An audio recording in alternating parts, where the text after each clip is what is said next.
Hindi ko kumali yung sagot nyo. Magkano? 53 pesos.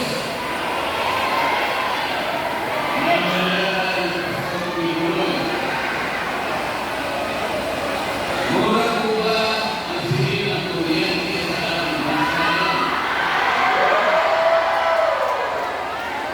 Mura po ba ang presyo ng mga pangunahing bilihin ngayon? Mura po ba ang presyo ng pagkain ngayon? Mura po ba ang pagpapagamot ngayon? Bakit na ako? Wala ang mura.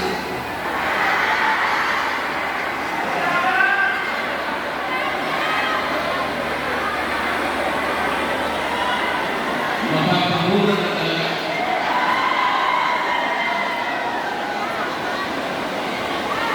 Mga kabayan, maraming salamat po sa hindi na pagkakala sa akin ito. Galing po kami sa Davao City at hindi po po nakakauwi dahil napagsabihan kami na naghihintay po ang ating mga kababayan dito sa kanila. Hindi naman po pwede na hindi namin kayo kakapagin ngayon. Baka mamaya magtagpo kayo sa kanila.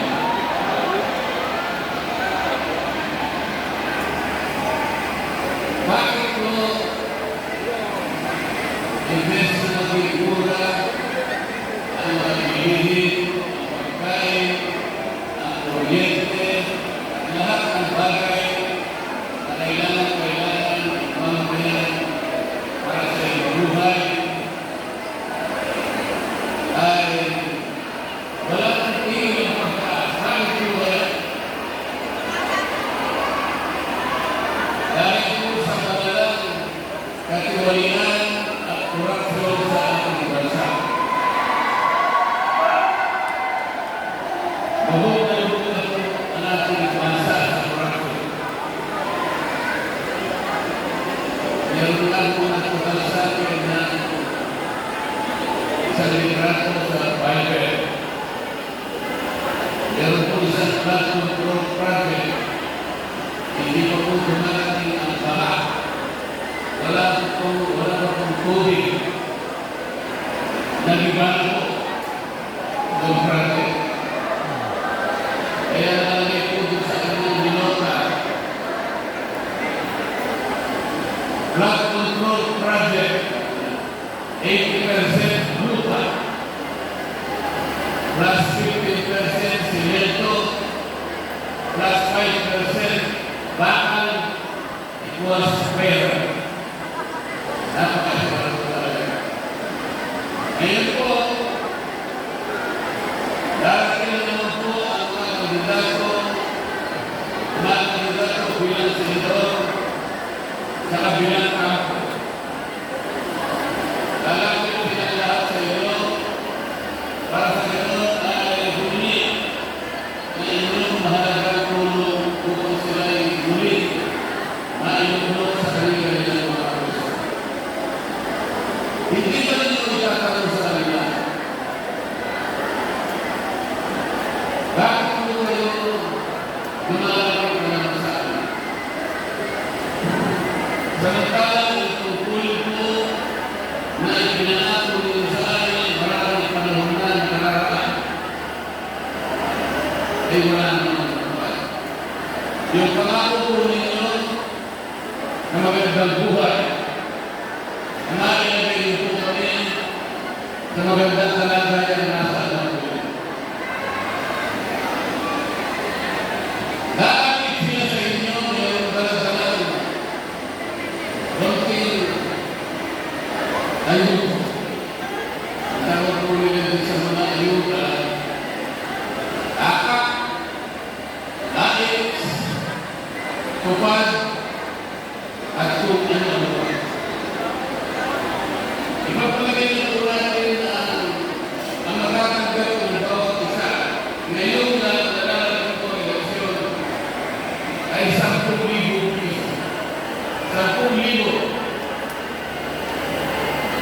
Kapag ka nilipay niyo po yung 10,000 sa 365, ibig sabihin sa loob ng isang taon, meron kayong kwenta ng amount yan.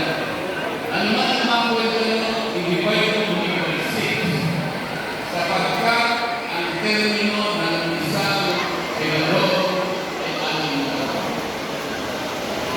Kakapos sa pusa ang nakukwenta ng yan, 5 piso isang araw ang katungwas na ibibigay nila sa 10,000 sa inyo sa loob ng panahon na sila ay upo sa Senado.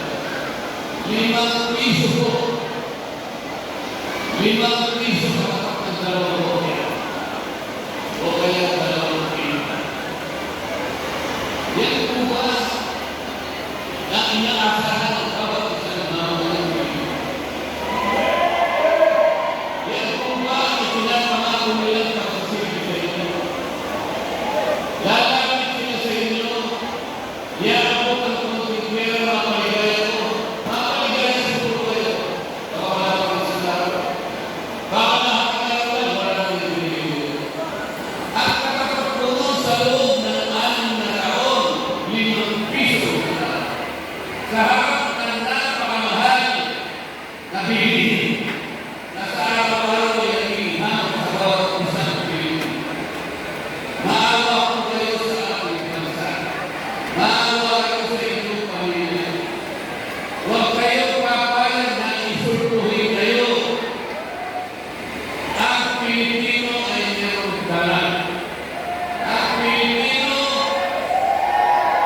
hindi na ipagpapalit ang kanyang dalan.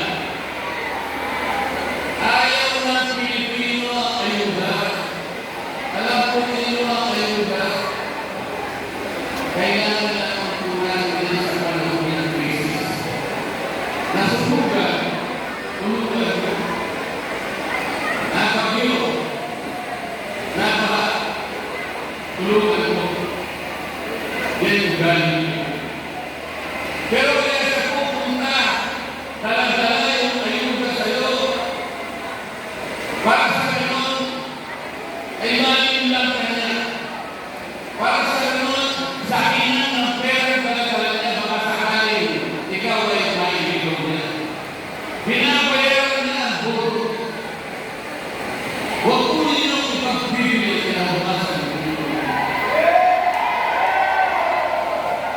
Ang Pilipino, kahit mahirap ang kanyang buhay, ang gusto niya, ang gusto ng Pilipino, bigyan mo siya ng pagkakataon mga kapagtrabaho. Yun ang gusto ng Pilipino. Ang Pilipino ay mayroong karangalan. Ganun po ang dapat ninyong gawin. Meron ba yung pagpipilian? 2 things na ito. Yung pinanong ko, tinsuka. Tinalo po kami, nagbebenta at bumibili ng suka. Okay, magagalit. Kabayan nyo na po. Okay lang po yan. Kasi po, kung talaga,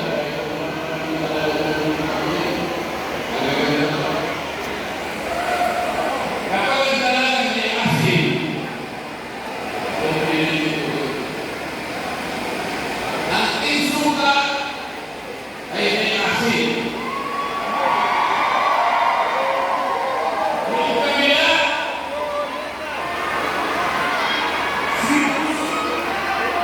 umasin na. Umasin na. Isimplify na lang po natin ang issue ng mga babae. Gawin natin simple ang pinag-uusapan. Iboboto niyo ba yung team na silang may nagawa kung bakit napakatas ng personal ng bilihin? Iboboto ba niyo yung team na silang may nagawa kung bakit lubog na sa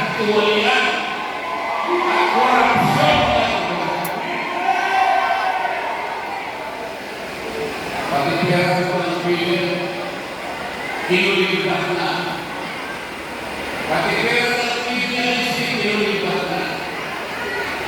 Pati pera ng dalawang bangko na ang kanilang gawain ay panaguhin ng ekonomiya ng bansa rito, inulipat din. At inilagay nila ang mga pera niyan sa mga proyekto na sila nakikita. Yan po ba ang team na iumoto dito? Yung team na yan din ang may kagawal kung bakit na-increase ang Vice President. Gusto nyo ba yung team? Yung team na gusto tanggalin ang Vice President? Wala pong kasalanan ang Vice President. Ako po ay kasama sa House of Representatives. Ang kalaban ko po ay napakarami. Napakarami nila. Ngunit sinasabi ko sa kanila, mali ang batayan ng mali. Mali ang proseso na ginamit. Walang kasalanan ang Vice President. Yang team na yan ang gumawa ng paraan para sa ganun maibigay ang Vice President. At kapag yung team na yan ay nanalo ulit, tuloy-tuloy na nilang tatanggalin ang Vice President. Alalahanin po ninyo mga kababayan, ang ating pangalawang Pangulo Sara Duterte ay inihalan ng mahigit 32 bilyong Pilipino. Ang bawat isa sa inyo ay kasama doon sa bumubuo. Yung kapangyarihan na ibinigay ninyo sa Vice President, basta-basta na lang nilang tatanggalin. Yun po yung team na lalapit ko sa inyo. Sila po ulit ang lalapit sa inyo. Lalapit na ng mga maganda ng puso. Ewan ko kung para sa inyo.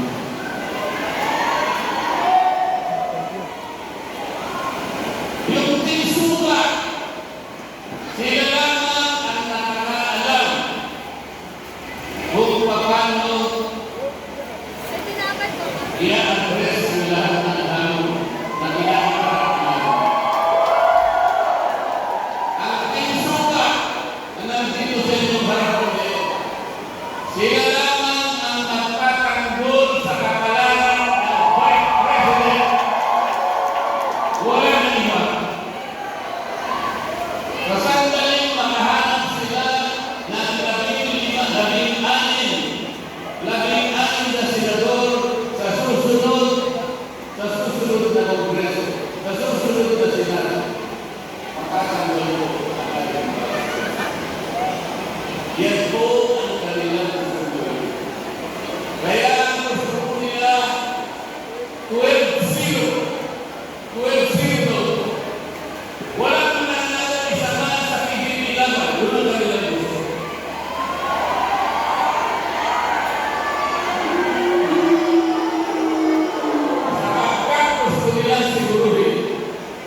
Gusto nila siguruhin na makakalitan ng Vice President. Papayan mo ba kayo na mangyari ito?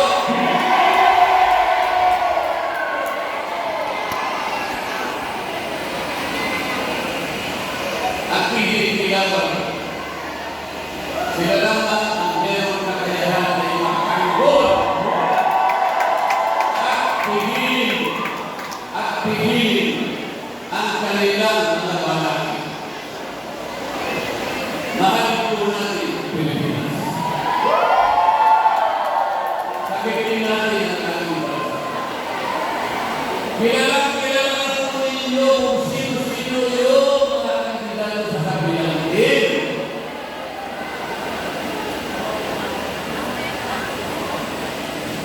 Ilan lang po ninyo. Pabalik-balik na lang.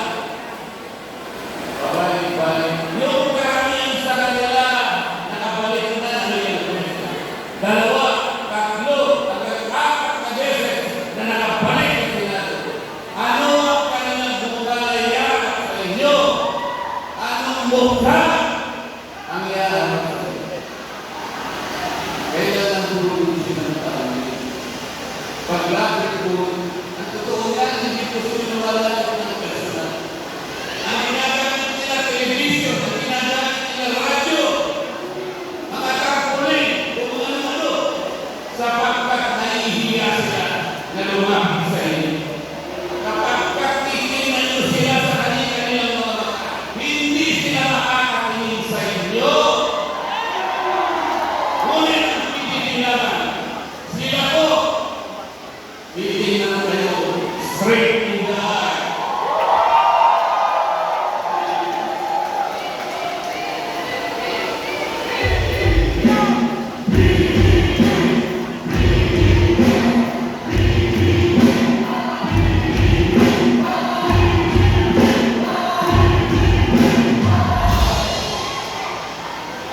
Mga buhay na nakikita sa isang organisasyon ng mga scientists. Ang pangalan po ng kanilang organisasyon ay Filipino Scientist Society.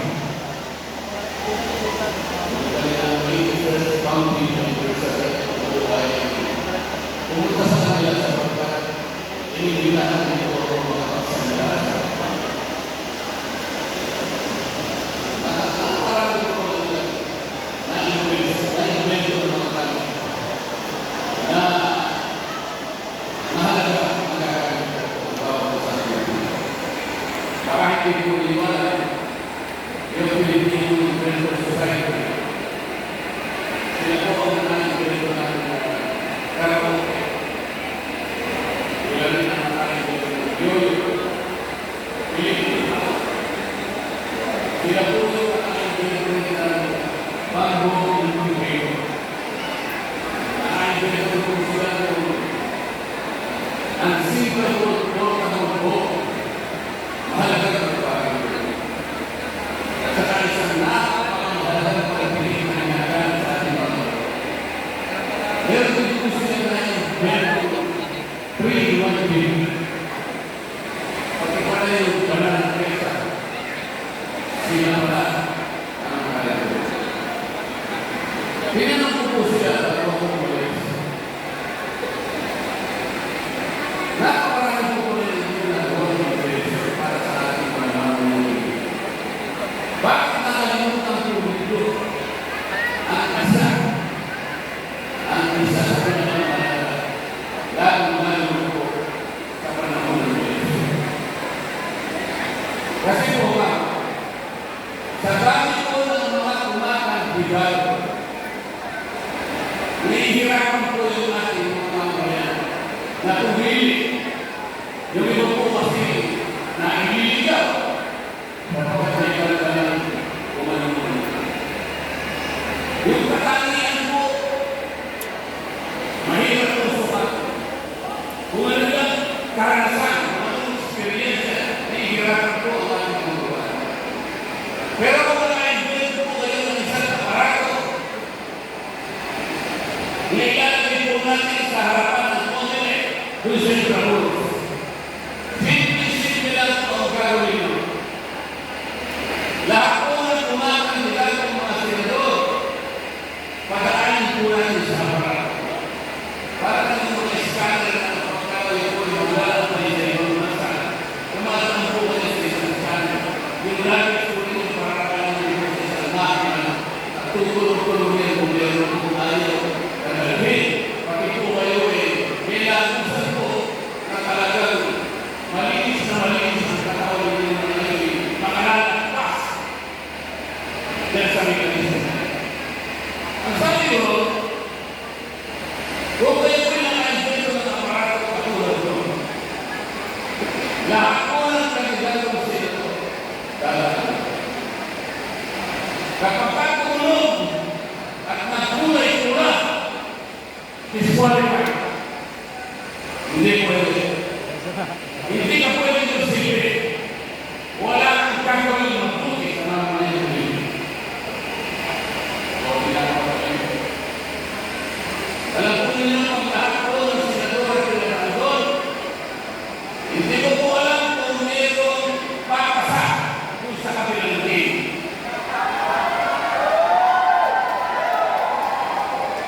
Sa PDP naman, lahat po siya nakalagaan po po.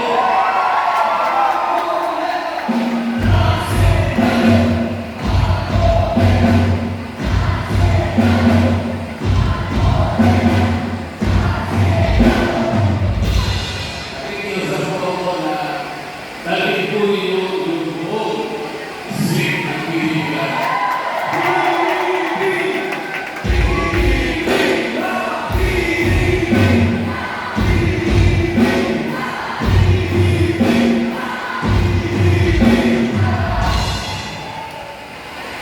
Kasi po kailangan natin ang pipigil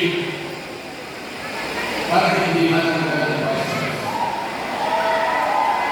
Lahat po ng ayaw, lahat po ng gustong manatili ang vice president, lahat po kayo hinahamon namin. Dahil po nyo lahat ang PDP laban. Yan lamang po ang paraan para pipilin ang maitim na panakit ng kabilang team na tanggalin ang Vice President Sara Duterte. Maraming salamat po.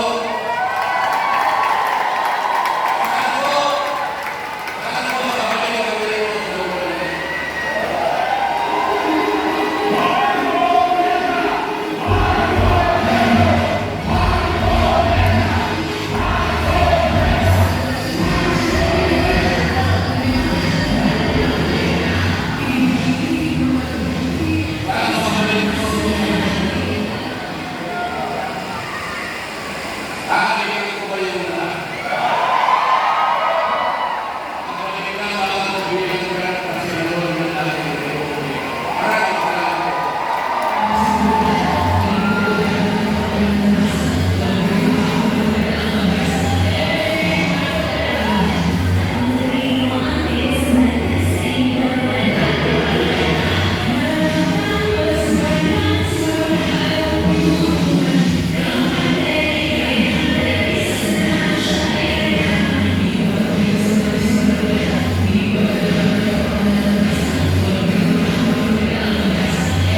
At yun ang kapayaran ng kanyang Panginoon. Alam naman natin na dito sa bayan natin